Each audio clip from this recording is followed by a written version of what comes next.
जो 3 साल से भेजे हुए हैं किस मुश्किल से मैम को बस ये समझना चाहिए कि लास्ट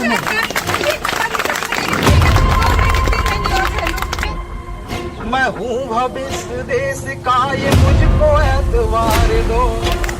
मैं रोजगार मांगता हूँ, रोजगार दो। मैं रोजगार मांगता हूँ, रोजगार दो। न हमको कोई भीख दो, न हमको कुछ उधार। यहाँ प्रयाग में कि हरदम हर एक स्टूडेंट बीमारी होता रहता है।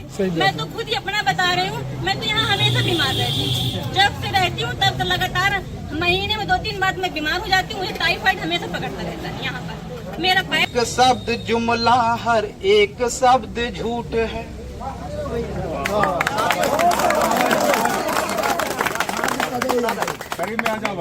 हर एक शब्द जुमला, हर एक शब्द झूठ है। सब कुछ बेच दिया उन्होंने, तेल बेच दिया, रेल बेच दी, अब स्कूल पे बिल्डोए चल रहा भाई, बेच दिए, सब प्राइवेटाइजेशन कर दिया। उस पे कहना चाह रहे हैं हर एक शब्द जुमला, हर एक शब्द झूठ है। जो चाहे बेच दो तुम्हें, तो बेचने की छूट है। हम अपना अधिकार के लिए यहाँ पर आए हैं। न हमको कोई भीख दो, न हमको कुछ उधार दो।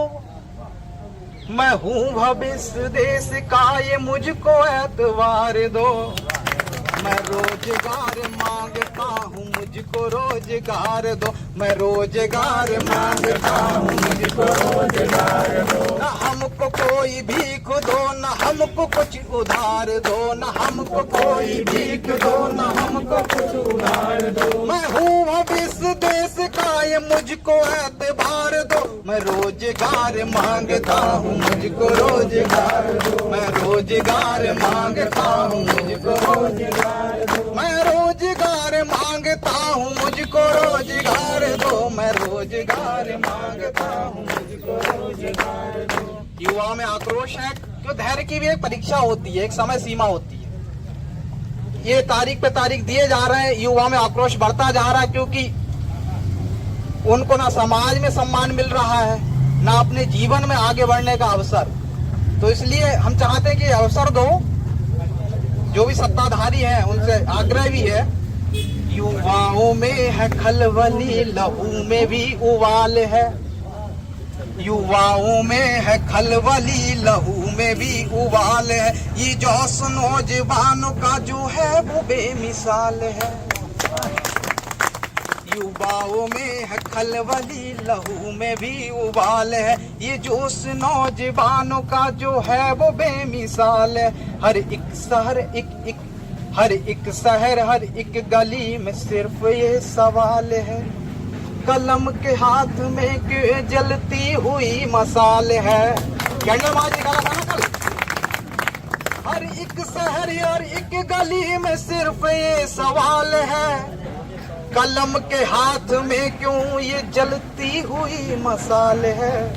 युवा अगर निराश है तो हौसला दो, प्यार दो। युवा अगर निराश है तो हौसला दो। ये क्यों पुलिस से कह रहे कि ठोक दो, पछाड़ दो। ये क्यों पुलिस से कह रहे कि ठोक दो।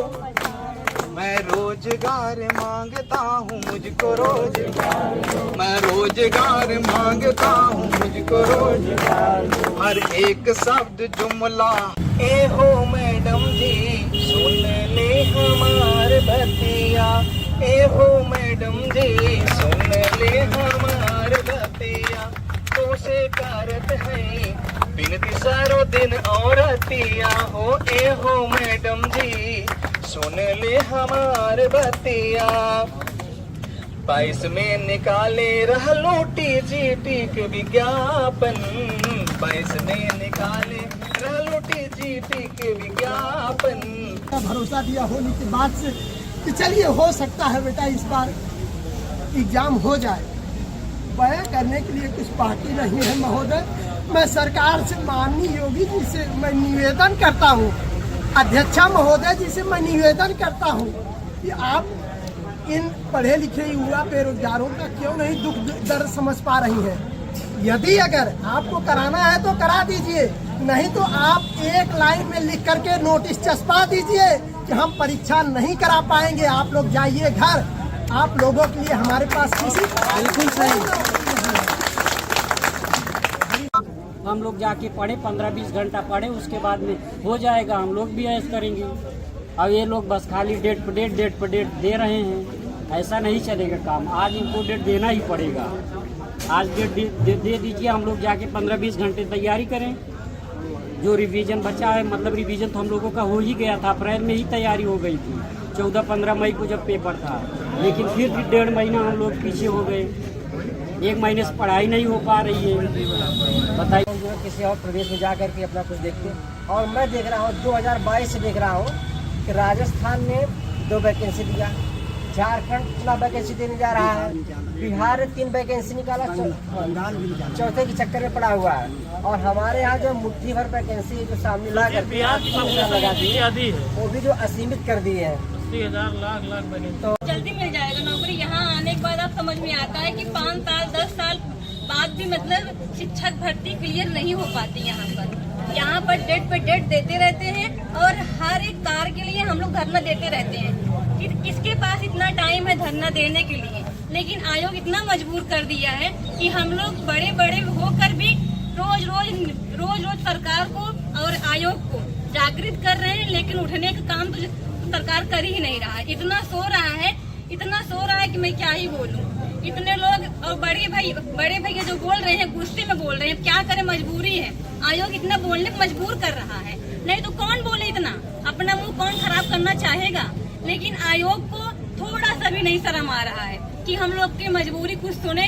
हम लोग यहाँ इतने दिन से रह रहे हैं, कोचिंग का फीस, लाइब्रेरी का फीस, रूम का किराया, उसके बाद खाने का जो चीज है उसको भी लेना पड़ता है। इतनी गंदगी है यहाँ प्रयाग में कि हरदम हर एक स्टूडेंट बीमारी होता रहता है। मैं तो खुद ही अपना बता रही हूँ, मैं तो यहाँ हमेशा बीमार रहती हूँ। जब से रहती हूँ तब से लगातार महीने में 2-3 बार मैं बीमार हो जाती हूँ। मुझे टाइफाइड हमेशा पकड़ता रहता है। यहाँ पर मेरा पैर दर्द और बदन दर्द पूरा होता रहता है। दवा खा मैं पढ़ती हूँ। सुबह 4 बजे उठ के नहा धो के नाश्ता करके लाइब्रेरी जाती हूँ, 12 बजे आज खाना बनाती हूँ, फिर जाती हूँ लाइब्रेरी, आती हूँ 10 बजे। ऐसा पढ़ने से क्या मतलब। मैं इतना दिन से यही उम्मीद लगाई हूँ कि नौकरी मुझे मिले। मैं यही सोच रही हूँ कि मैं इतना दिन से पढ़ रही हूँ तो मुझे नौकरी क्यों नहीं मिल रही है। हाँ, लेकिन मिले कैसे आखिर। जो आयोग यहाँ बैठा है अच्छा खासा, वो डेट देगा और हम लोग यहाँ धरना करेंगे। नौकरी कहाँ मिलेगी। घर वालों से ताना, बाहर वालों से ताना, गाँव वालों से ताना, ससुराल वालों से ताना, सबसे ताना सुन के मन भर गया एकदम। अब बस यही आयोग से उम्मीद है कि जल्दी से पेपर कराएं और डेट अच्छे क्लियर दे दे, अच्छे से हम लोग अपने रूम पे जाके पढ़े। धरना देने का हम लोग को शौक नहीं यहाँ पर है कि इतनी गर्मी में आके धरना दें हम लोग। कि अगर मैं यहाँ पर हूँ, मेरे पेरेंट्स यहाँ पे मुझे 3 साल से भेजे हुए हैं, किस मुश्किल से मैं हूँ। मैम को बस ये समझना चाहिए कि लास्ट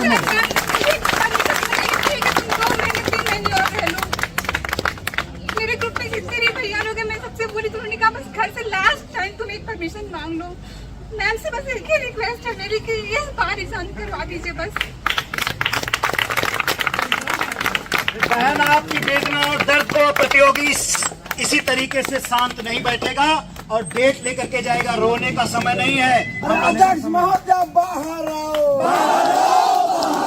अध्यक्ष महोदय बाहर आओ, बाहर तुमको आना होगा, बाहर तुमको आना होगा।